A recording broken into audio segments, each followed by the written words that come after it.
My name is Louisa. I am 34 years old. 3 years ago, I lost two people, my husband and my best friend. The strange thing is, I did not see it coming. I was not a careless wife. I was not a distant friend. I believed I was careful, but sometimes betrayal does not knock loudly. It walks quietly into your house. It sits at your table. It smiles in your photos. Her name was Bella, and she was my friend. I met Bella 10 years ago. We worked in the same office. Bella was confident. She spoke easily to everyone. I was different. I was quiet. I observed people before trusting them. But with Bella, it felt natural. Within months, we became best friend. Bella told me about her childhood. Her parents divorced when she was young. Bella said she hated being alone.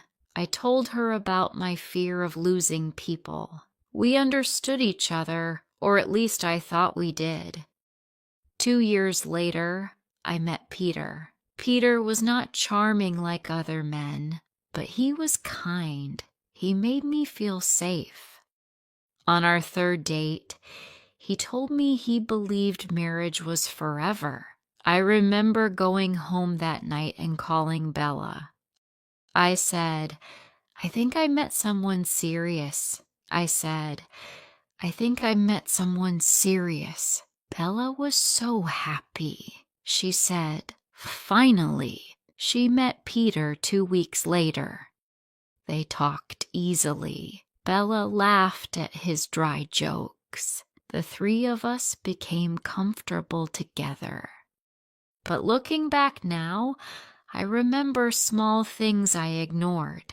When I got promoted at work, Bella smiled, but her eyes did not. Bella always asked about Peter, how much he made, where we traveled. At the time, I thought she was just interested. Now, I know she was comparing. When Peter proposed to me, Bella cried more than I did. On my wedding day, she looked happy. After the wedding, life felt calm.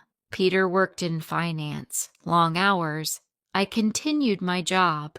We were not rich, but we had peace. On weekends, we invited Bella over. Sometimes we cooked together. Sometimes we watched movies. Bella said she still hadn't found the right man. I noticed she stopped dating after my engagement.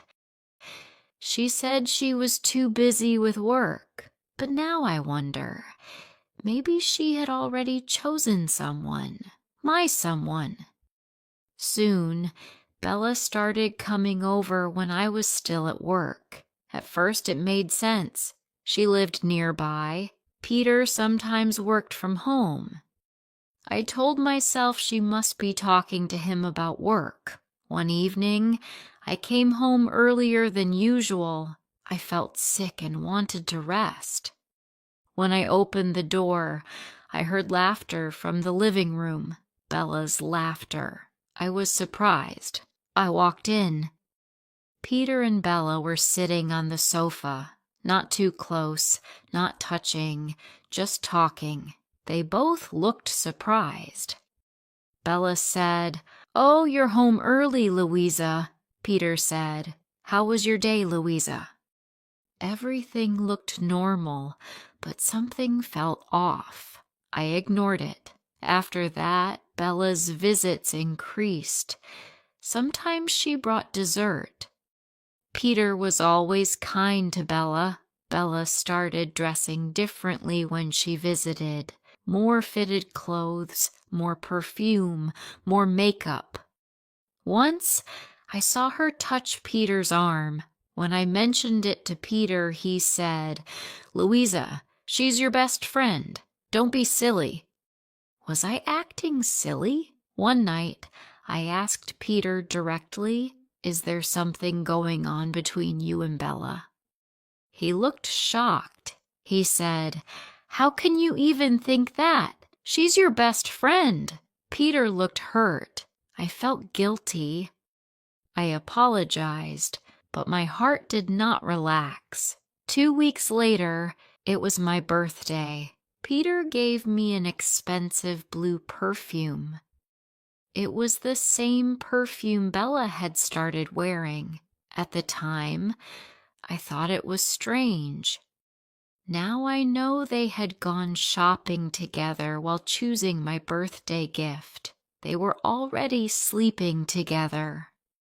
One afternoon, my meeting was canceled. I decided to surprise Peter with his favorite coffee. When I opened the front door, the house was quiet. No TV, no music. I walked upstairs. Our bedroom door was closed. I heard a whisper. My heart began to beat fast. I opened the door. Bella was adjusting her blouse. Her hair was messy. Peter was standing beside the bed, shirtless. My heart stopped. Peter's face turned white when he saw me. I did not scream. I did not throw anything. I simply said, "How long?" Bella began crying. She said, "It just happened. It was not planned." I said, "How long?" Peter said, 3 months. My heart broke. They tried to explain. They said Bella felt lonely. Peter felt stressed. They talked. They connected. They crossed a line one night when I was on a business trip. Peter said, "It was a mistake." I felt angry. I said, "Mistake? A mistake is forgetting keys. A mistake is sending the wrong email. This was a choice." That night, Bella left our house in tears. Peter stayed. He cried. He begged. He said he loved me. But I could not trust him anymore. If it were another woman, maybe I could fight. But this was my best friend. The woman who knew my fears. She did not just betray me. She knew exactly where to hurt me. And she did it anyway. The next morning, we sat in silence at the kitchen table. Peter looked broken. He said, "I will fix this." I said, "How?" He had no answer. I packed a small suitcase and moved into a small apartment near my office. The first night was painful. Bella tried calling me many times. I did not answer. Weeks later, she sent a message. "I never meant to hurt you." I read that sentence again and again. She never meant to hurt me, but she chose to sleep with my husband. She chose to come to my house. She chose to smile at my face while lying to me. She chose everything except honesty. That night, Peter asked to meet me one last time. We sat in a cafe. Peter looked tired. He said, "I ended everything with her. I want us back." I looked at him. I said, "You did not lose me in one moment. You lost me every time you chose silence instead of honesty. Every time you made me feel crazy for noticing.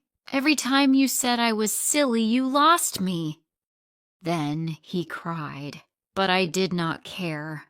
The love was already gone. 2 months later, I filed for divorce. Bella moved to another city. Peter tried to contact me for a while. Eventually, he stopped. Life continued. Today I am different, stronger, wiser. Last month I heard Bella got engaged. Someone sent me the photo. She was smiling, wearing a ring on her finger. For a moment I felt something, not anger, just pity, because I know what she's capable of, and one day her fiancé will know too. Betrayal is not something you do once. It's who you are. Some people don't change. They just find new victims. Sometimes the person clapping the loudest at your wedding is quietly wishing for your place. I can survive betrayal. I can choose better people next time because trust is precious and I will never give it blindly again. Some people are not losses, they are lessons. And Bella was mine. She was my friend. And now she's my lesson.